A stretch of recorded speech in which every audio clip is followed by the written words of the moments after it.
Assalamualaikum warahmatullahi wabarakatuh. Perkenalkan, nama saya Alivia Wahyu Purwoanini dari Prodi PLB Pendidikan Luar Biasa kelas 22B. Dalam video ini saya akan menjelaskan tentang tuna laras. Apa saja yang akan saya jelaskan? Yuk simak videonya sampai habis. Let's go. Yang pertama, disabilitas tuna laras. Apa sih tuna laras itu? Pasti banyak orang normal yang bertanya-tanya, apa sih anak tuna laras itu? Mereka paling cuma taunya biasanya tunanetra, tunarungu, dan jarang mendengar tentang tuna laras. Padahal tuna laras ini adalah yang paling sering berkeliaran di antara kita ya. Dan apa sih tuna laras itu? Dan mereka ini terganggu di bagian mana gitu loh. Tuna laras sendiri adalah anak yang terganggu emosinya, seperti mudah marah, apa-apa emosi. Nah, itu termasuk dalam karakteristik tuna laras. Dan apakah orang-orang yang gampang marah? Belum tentu orang yang gampang marah itu termasuk dalam karakteristik anak tuna laras. Dan di sini kita akan membahas tentang tuna laras. Yang pertama ada klasifikasinya. Salah satunya pendapat ahli yaitu Rusi Ibrahim. Klasifikasinya ada dua, yaitu yang pertama adalah socially malajust children, dan yang kedua adalah emotionally disturbed children. Susah banget ya pengucapannya. Iya, betul sekali, sangat susah. Yaitu adalah aspek sosialnya yang terganggu. Dalam membimbing anak-anak tuna laras seperti socially malajust children ini, dibutuhkan pembimbing dengan rasa percaya diri yang tinggi melebihi anak tersebut. Dan salah satu contoh sikap dari socially malajust children ini adalah penyendiri. Dan ini adalah yang paling banyak di antara kita ya, insecure, terutama cewek-cewek ya. Jadi apakah orang insecure itu termasuk dalam malajust children? Oh, tidak seperti itu. Ini sangat berbeda ya. Dan faktornya juga ada dua lagi. Yang pertama adalah dogma. Di jiwanya sombong, merasa benar sendiri. Siapa yang seperti itu? Siapa yang sombong dan merasa benar sendiri, alias kalau orang Jawa bilang tuh carpe diem gitu. Bersosialisasi dengan golongan sendiri. Misalnya orang kaya maunya berteman dengan anak orang kaya saja. Nah, seperti itu tidak boleh, tidak patut dicontoh juga. Lalu ada semi-socialist children.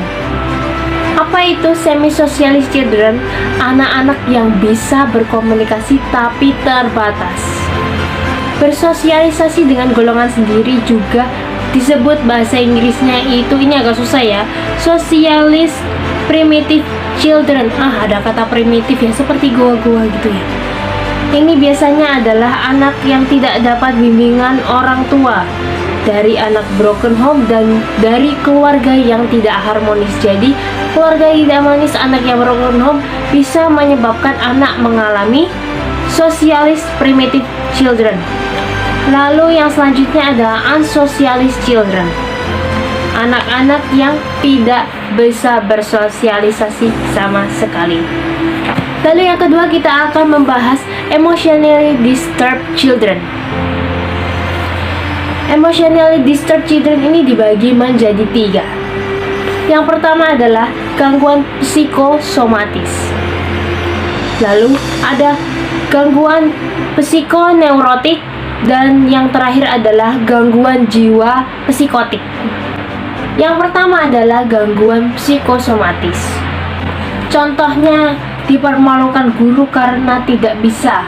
Kecerdasan anaknya yang berbeda.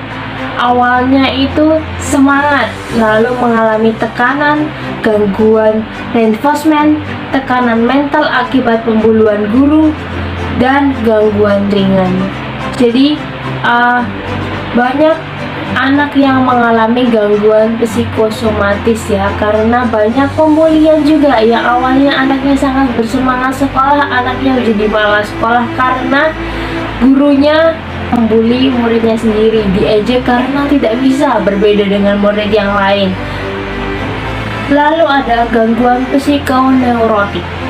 Ini adalah yang sedang, tipe sedang. Kalau tidak diobati jadi parah. Dan gangguan psikoneurotik ini ada yang terpola dan ada yang tidak. Tunalarah sendiri adalah istilah yang merujuk pada anak berkebutuhan khusus dengan gangguan emosi dan penyimpangan tingkah laku. Mereka sangat tidak terpola. Maka penyebab ATL ini karena tidak terpola, penyebabnya ada banyak ya. Misalnya adalah jadwal yang padat membuat emosinya terganggu dan juga tertekan. Misal sekolah dari pagi sampai sore, lalu lanjut dengan ekstrakurikuler, lalu lanjut dengan les dan lain sebagainya, mengaji dan lain sebagainya. Itu bisa membuat anak tertekan dan emosinya terganggu karena mereka tidak bisa melakukan kebebasan. Mereka tidak diberi kebebasan sehingga membuat mereka tertekan. Sedangkan anak tunalaras yang destruktif itu cenderung terpola. Perilakunya sangat terpola dan bisa dibaca. Biasanya anak tunalaras cenderung mempunyai tingkah laku berlainan dan tidak memiliki sikap dewasa.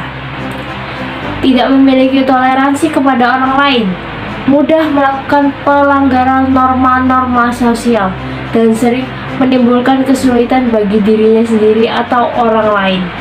Lalu selanjutnya kita akan membahas klasifikasi anak tunalaras. Yang pertama adalah the semi-socialist child. Anak yang dapat berhubungan sosial tetapi terbatas pada keluarga atau kelompoknya saja. Yang tadi bergaul dengan satu kelompok, dan ini kita akan membahas lebih dalam lagi. Yang kedua adalah children arrested at a primitive level of socialization. Anak yang perkembangan sosialnya berhenti pada level yang rendah dan kurang sikap sosial serta terlantar dari pendidikan. Lalu selanjutnya adalah children with minimum socialization capacity. Anak yang tidak memiliki kemampuan untuk belajar sikap sosial. Lalu ada neurotic behavior, anak yang dapat berhubungan sosial tetapi tidak mampu menyelesaikan masalah sendiri. Lalu ada psikotik tadi, gangguan psikotik, yaitu children with psychotic process, anak yang memerlukan penanganan khusus. Nah, kelompok ahli lain mengklasifikasikan tunalaras berdasarkan dimensi tingkah laku mereka, yakni sebagai berikut. Apa sih tingkah lakunya anak tunalaras itu sendiri ya? Yang pertama adalah anak memiliki gangguan perilaku. Yang pertama adalah anak yang mengalami gangguan perilaku. Yang kedua adalah anak yang mengalami kecemasan dan menyendiri. Lalu selanjutnya adalah anak yang kurang dewasa. Lalu ada anak yang agresif bersosialisasi. Karakteristik akademik: hasil belajar di bawah rata-rata, tidak naik kelas, sering membolos, sering melakukan pelanggaran baik di sekolah maupun di masyarakat. Lalu ada juga adalah karakteristik pada hambatan sosialnya, yaitu adalah emosional dan fisik. Lalu bagaimana sih cara mengobati anak tunalaras? Pasti kalian penasaran kan bagaimana cara mengobati anak tunalaras itu. Nah, anak tunalaras itu bisa disembuhkan secara medis dan psikolog. Ini adalah contoh-contoh profesi yang bisa menyembuhkan anak tunalaras. Yang pertama ada psikolog, yang kedua adalah dokter, lalu ada konselor, dan dibantu oleh psikiater. Gangguan jiwa psikotik ini masuk dalam kategori anak tunalaras dan bisa dikategorikan dalam kondisi yang berat. Dan ini harus direhabilitasi. Mungkin bisa sampai ke rumah sakit jiwa, bisa jadi. Karena anak tunalaras ini ditangani oleh kepolisian, kejaksaan, dan semacamnya itu ya. Karena mungkin beberapa sekolah sudah tidak bisa menangani anak tunalaras. Seperti salah satunya sekolah saya tidak menerima anak tunalaras lagi. Dikarenakan anak tunalaras itu sangat mengganggu anak-anak yang lain sehingga guru-guru tidak bisa menanganinya lagi. Menurut Samuel Ekik dan James, dibagi jadi 4. Ada conduct disorder, anxious withdrawal, immaturity, dan sosialis agresif. Seperti yang tadi saya jelaskan, agresif dalam bersosialisasi. Seperti conduct disorder adalah perilaku yang kacau atau menyimpang. Lalu anxious withdrawal adalah rasa cemas dan menarik diri itu tadi menjadi penyendiri. Lalu immaturity adalah dimensi ketidakmatangan di mana mereka belum dewasa. Lalu ada sosialis agresif atau agresif saat bersosialisasi, tindakan destruktif atau merusak. Contoh perilaku kacaunya adalah anak yang jahat dan melakukan banyak pelanggaran norma. Lalu contoh dari anxious adalah terlalu penurut padahal batinnya sangat tertekan. Ini terjadi pada anak di zaman sekarang ya. Banyak yang ingin menyenangkan orang tuanya tapi mereka tidak mau bilang kalau mereka sendiri tertekan karena mereka terlalu menuruti kemauan dari orang tua. Lalu adalah contoh immaturity adalah yang dimensi ketidakmatangannya adalah sifat kekanak-kanakan seperti anak autis, kekanak-kanakan dan suka mengompol. Lalu ada lagi contoh sosialis agresif dalam bersosialisasi. Contoh membuat geng karena tidak ada kenyamanan di rumah dan akhirnya mencari lingkup yang nyaman di luar rumah karena tidak nyaman dengan keluarga di rumah, jadi mereka mencari kenyamanan di luar seperti membuat geng motor atau mereka lebih nyaman di geng punk mungkin ya, seperti itu contohnya.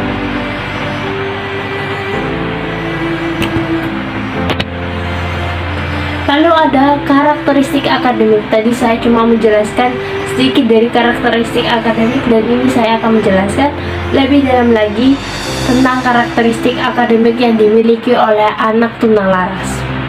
Yang pertama adalah anak yang memiliki gangguan perilaku bisa mengalami hambatan pada hasil belajarnya. Jadi anak tunalaras kemungkinan tidak mau belajar sehingga nilainya selalu di bawah rata-rata usia sebaya. Mereka itu memiliki sifat kecenderungan yang malas untuk belajar serta ingin melakukan sesuatu sesuai keinginannya. Istilahnya tadi carpe diem. Lalu yang kedua adalah karakteristik sosial dan emosionalnya. Karakteristik sosial anak tunalaras dipengaruhi oleh karakteristik emosionalnya. Karakteristik ini biasanya ditandai dengan sikap agresif yang bisa mengganggu orang lain. Perilaku mereka umumnya tidak diterima oleh lingkungan sekitar karena dianggap melanggar norma di keluarga, sekolah, teman sebaya, dan bahkan masyarakat. Karakter emosional mereka kerap kali memunculkan agresivitas yang dapat mengganggu teman-temannya. Dan mungkin saja anak SMA yang suka tawuran dan suka melanggar norma-norma itu bisa jadi dikategorikan dalam anak tunalaras.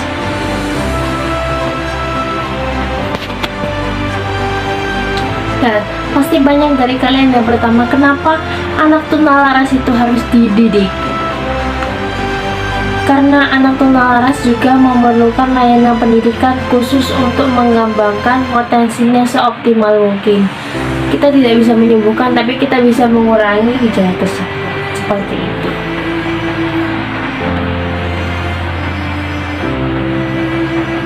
Anak tunalaras juga bisa disebut dengan tuna sosial.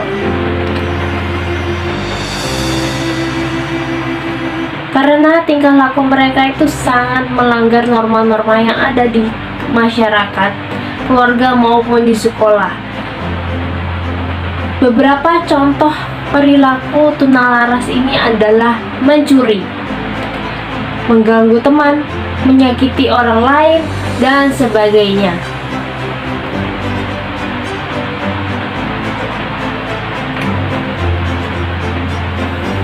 Menurut Halahan 2019 mengemukakan bahwa anak tunalaras adalah they who has behavior that goes to an extreme, a problem that is chronic, and the behavior that is unacceptable because of social or cultural expectation. Yang artinya individu dengan tunalaras adalah individu yang memiliki tingkah laku ekstrim, kronis, dan perilaku yang tidak diterima oleh norma sosial dan budaya. Dengan demikian, seseorang dengan gangguan tunalaras memiliki perilaku yang sangat tidak diterima oleh masyarakat luas, bukan sekedar bertingkah agresif atau emosional sesaat saja.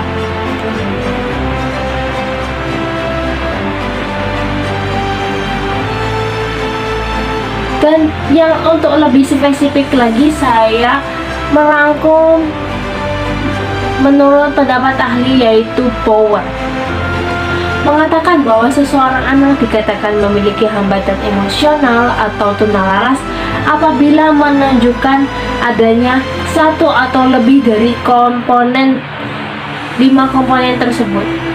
Yang pertama adalah tidak mampu belajar, bukan disebabkan karena faktor intelektual, penginderaan, atau kesehatan. Yang kedua adalah ketidakmampuan menjalin hubungan yang menenangkan dengan teman dan guru. Yang ketiga adalah bertingkah laku yang tidak pantas pada keadaan normal. Yang keempat adalah perasaan tertekan atau tidak bahagia terus-menerus.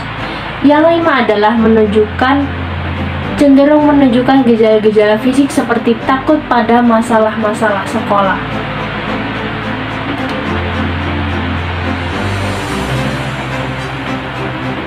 Nah, ini adalah ciri gangguan perilaku dari anak tunalaras. Saya akan menunjukkan satu per satu. Yang pertama adalah suka berkelahi, memukul, dan bahkan menyerang orang lain, entah itu orang lain atau diri sendiri. Biasanya sih orang lain ya. Yang kedua adalah pemarah atau emosional, dikit-dikit marah, dikit-dikit marah. Itu bisa jadi anak tunalaras juga sih. Yang ketiga adalah tidak mau mengikuti peraturan. Itu tadi, mereka sangat melanggar norma-norma yang ada di masyarakat, sekolah maupun di keluarga. Dan yang keempat adalah merusak milik orang lain maupun miliknya sendiri. Yang kelima adalah tidak sopan, kurang ajar, dan kasar. Kita kalau sering nyebutnya anak tunalaras ini adalah anak yang sangat nakal. Lalu anak tunalaras ini juga tidak dapat diajak bekerja sama, penantang, dan kurang perhatian. Lalu yang ketujuh adalah suka mengganggu. Lalu yang selanjutnya adalah negativistik, gelisah, pembolos, dan suka merebut. Lalu yang kesembilan adalah pemarah, pencari perhatian, dan suka pamer. Yang kesepuluh adalah suka mendominasi orang lain, mengancam, menggertak, hiperaktif, pembohong, tidak dapat dipercaya, dan suka mengeluarkan suara aneh. Lalu yang ke-11 adalah suka iri hati, cemburu, membantah. Nah, itu tadi, mereka sangat penantang. Lalu ini yang paling seringnya, menolak mengakui kesalahannya dan suka menyalahkan orang lain. Banyak sekali manusia yang seperti itu ya, tidak hanya anak tunalaras saja. Dan yang terakhir adalah mementingkan diri sendiri alias egois. Lalu, apa sih faktor yang menyebabkan anak menjadi tunalaras? Menurut Halahan, terdapat beberapa faktor yang dapat menyebabkan ketunalarasan, diantaranya sebagai berikut. Yang pertama adalah faktor biologis. Perilaku dan emosi seseorang dapat dipengaruhi oleh beberapa faktor dalam diri sendiri. Faktor tersebut yaitu keturunan atau yang lebih sering kita ucapkan adalah genetik, neurologis, faktor biokimia, atau kombinasi dari faktor-faktor tersebut. Faktor biologi dapat terjadi ketika anak mengalami kurang gizi, mengidap penyakit, psikotik, trauma, atau disfungsi pada otak. Yang kedua adalah faktor keluarga. Faktor dari keluarga yang dimaksud adalah adanya patologis hubungan dalam keluarga. Misalnya, tanpa disadari hubungan dalam keluarga yang sifatnya interaksional dan transaksional sering menjadi penyebab utama permasalahan emosi dan perilaku pada anak. Pengaruh dari peraturan, disiplin, dan kepribadian yang dicontohkan atau ditanamkan dari orang tua sangat mempengaruhi perkembangan emosi dan perilaku anak, termasuk dalam juga pola asuh anak. Pola asuh anak ini sangat penting dalam mengembangkan emosi pribadi anak juga. Lalu yang selanjutnya adalah faktor sekolah. Ada beberapa anak mengalami gangguan emosi dan perilaku ketika mereka mulai bersekolah. Pengalaman di sekolah mempunyai kesan dan arti penting bagi anak-anak. Lalu yang terakhir adalah faktor budaya. Standar nilai-nilai perilaku anak didapatkan melalui tuntutan-tuntutan maupun larangan-larangan dan model yang disajikan oleh kondisi budaya. Beberapa budaya dapat mempengaruhi perkembangan emosi dan perilaku anak. Misalnya saja contoh tindak kekerasan yang diekspos di media, TV, film, internet, HP, dan lain sebagainya. Pokoknya sosial media. Gaya hidup yang menjurus pada disorientasi seksualitas, tuntutan-tuntutan dalam agama, dan korban kecelakaan nuklir atau perang. Dan yang terakhir adalah perkembangan tunalaras. Menurut Suci Hati Somantri 2014, terganggunya perkembangan emosi merupakan penyebab dari kelainan tingkah laku anak tunalaras. Dan ciri menonjol dari hambatan perkembangan tersebut adalah 1. Kehidupan emosi yang tidak stabil. Yang kedua adalah ini yang paling menonjol dalam anak tunalaras, yaitu ketidakmampuan mereka dalam mengekspresikan emosi secara tepat, dan yang ketiga adalah pengendalian diri yang kurang sehingga anak tunalaras seringkali menjadi sangat emosional, mudah marah, mudah tersinggung, dan sangat egois. Terganggunya kehidupan emosi ini terjadi akibat ketidakberhasilan anak dalam melewati fase-fase perkembangan. Kematangan emosional anak tunalaras ditentukan dari hasil interaksi dan lingkungannya. Itu tadi ada faktor keluarga, ada faktor budaya, dan faktor sekolahnya. Kalau semuanya sangat baik, insya Allah anak tunalaras ini akan menjadi lebih baik juga.